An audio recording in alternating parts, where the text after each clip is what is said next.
मेरे पास NCERT book का जो टॉपिक है 9.4.1 ठीक है, बहिस्राव का वेग। और बहिस्राव का मतलब होता है बाहर यदि द्रव बहे।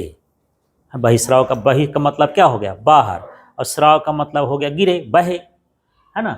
तो उसका वेग कितना होगा, इसके लिए हमको व्यंजक निकालना है, ठीक है। और इसे हम टोरिसेली का नियम भी कहते हैं। जो लास्ट में व्यंजक आता है वो टोरिसेली का नियम कहलाता है, उसका लॉ है। और ये आधारित है बर्नौली के अनुप्रयोग में।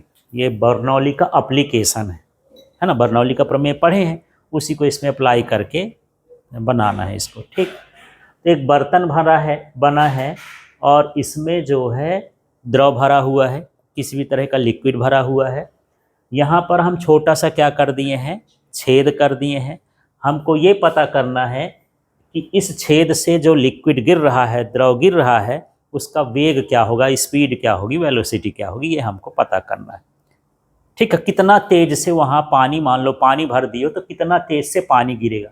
यहाँ छेद करोगे तो कितना गिरेगा, और ऊपर छेद कर दोगे तो कितना गिरेगा, और नीचे छेद कर दोगे तो कितना गिरेगा।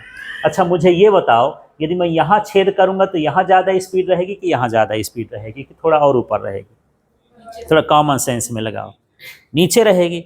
सबसे नीचे यहाँ पर ज़्यादा रहता है, तो कितना रहेगा अभी नहीं पता, उसका सूत्र निकाल के देखते हैं तो पता हो जाएगा, ठीक।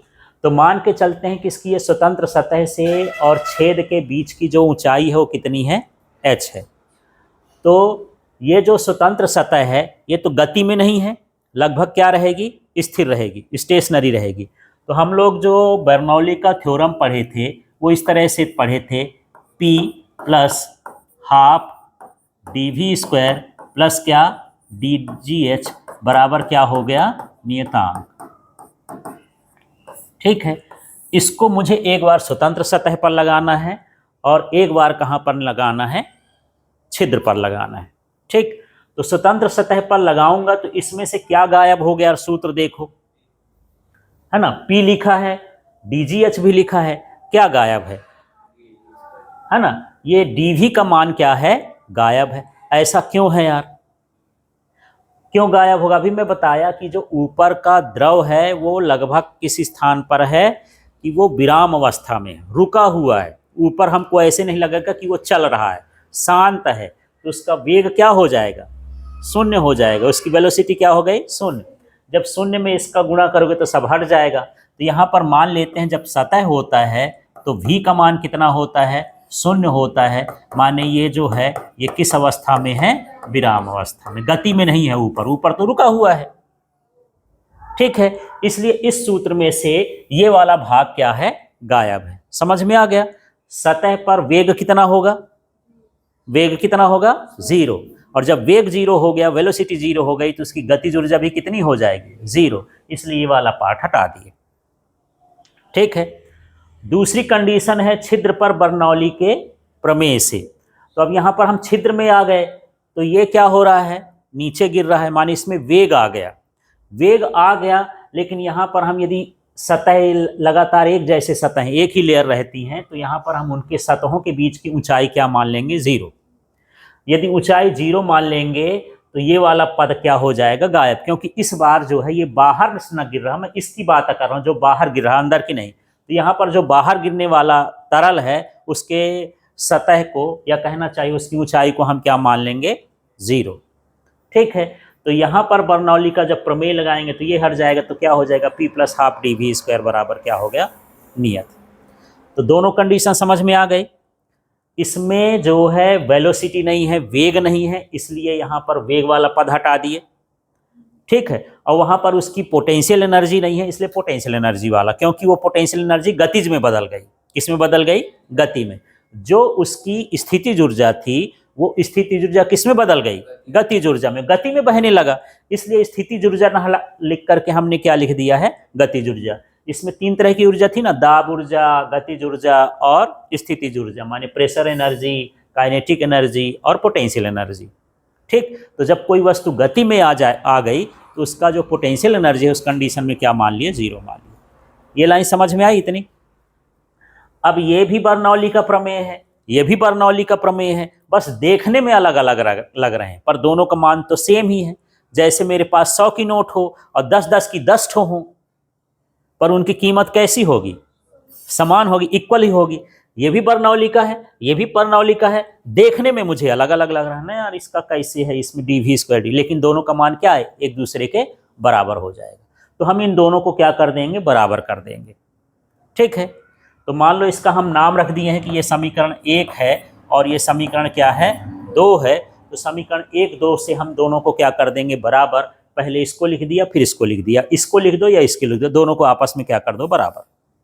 ठीक है, अभी एग्जाम्पल में 100 की नोट का और 10-10 की 10 की नोट का दे रहा था, दोनों कैसे हैं?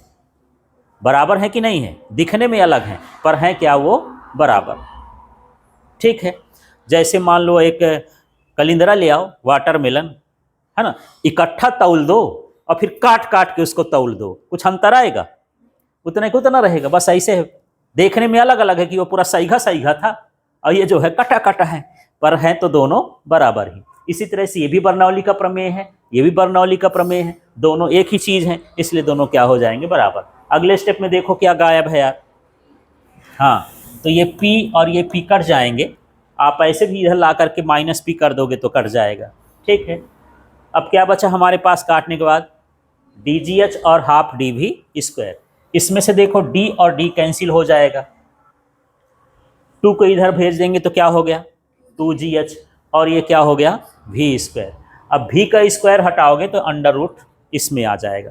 ये बोलता है कि सतह से जितनी ऊंचाई ज़्यादा होगी उसका वेग उतना ही ज़्यादा होगा। मैं प्रश्न पूछा था कि यदि छेद यहाँ पर होता, ठीक है, दूसरी कंडीशन यहाँ पर होता और तीसरी कंडीशन यहाँ पर होता, इसका नाम रख देता हूँ 1 नंबर, इसका नाम रख दिया 2 नंबर। किस नंबर से जो है द्रव ज़्यादा तेज बहेगा? 3 नंबर से। क्यों बहेगा वो सूत्र के देख के बताओ। ये तो अंदाजा से बता दिए, सूत्र से देखो ना, सूत्र देखो तो क्या पता चलेगा। ये सूत्र किस पर डिपेंड करता है? h पर। जब यहां से आओगे तो h का मान क्या होगा? बढ़ेगा। भाई अभी h यहां है ना, जब 3 नंबर में आओगे तो h कहां तक लोगे? यहां तक। h का मान बढ़ जाएगा तो वेग का मान भी क्या हो जाएगा? बढ़ जाएगा। इस तरह से हम वेग का पता लगा सकते हैं। समझ में आ गया? तो अब वेग में पता लगाने के लिए इसी पर आधारित एक डिवाइस बनाया गया है जिसका नाम क्या होता है? Venturi meter. तो यह वह यंत्र है जिसकी सहायता से किसी नली में बहने वाले द्रव का वेग ज्ञात करते हैं, है ना। मान के चलो जब आप लोग पेट्रोल डीजल भरवाने जाते हो तो वो बता देता है कि 1 लीटर पेट्रोल चला गया कि 2 लीटर पेट्रोल चला गया।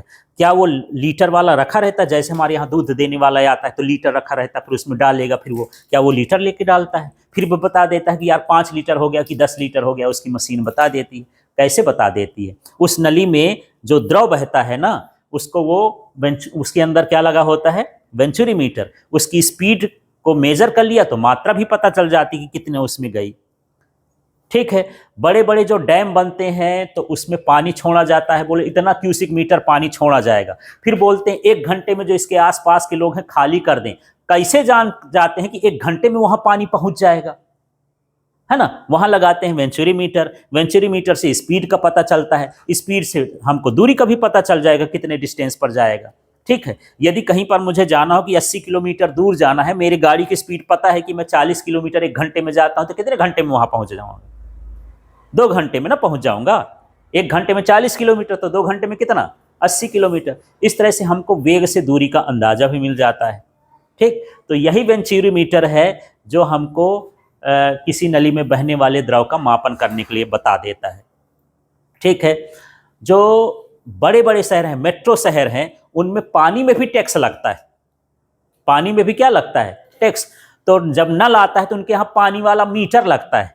अब मीटर कैसे बता देता है कि कितना लीटर पानी तुम यूज कर लिए हो? तो उसमें मीटर लगा है, माने क्या लगा है? Venturi meter. उससे पता चल जाता है कि कितना पानी तुमने यूज किया है, उसके हिसाब से तुम्हारा बिल आ जाएगा। ठीक है, तो वहां भी क्या लगाते हैं? वेंचुरी मीटर लगा देते हैं, ऐसे करके। ठीक, अब देखो कॉफी बनाने की ऑटोमेटिक मशीन आती है ना, कॉफी बन जाती है, एक बटन दबाया और नीचे कप रखा, कप से ना ज्यादा होगा ना कम होगा, उसको पता चल जाता है कि इसमें 20 ml 30 ml भरना है, तो नहीं बाद में वो क्या हो जाता है, ऑटोमेटिक रुक जाता है कि कभी देखियो कि गिर जाए। तुम भरोगे तो यहां वहां बात करोगे गिरा दोगे, मशीन भरेगी तो सही काम करती है वो। ठीक, उसमें लगा क्या रहता है, वेंचुरीमीटर लगा होता है। इन सारी चीज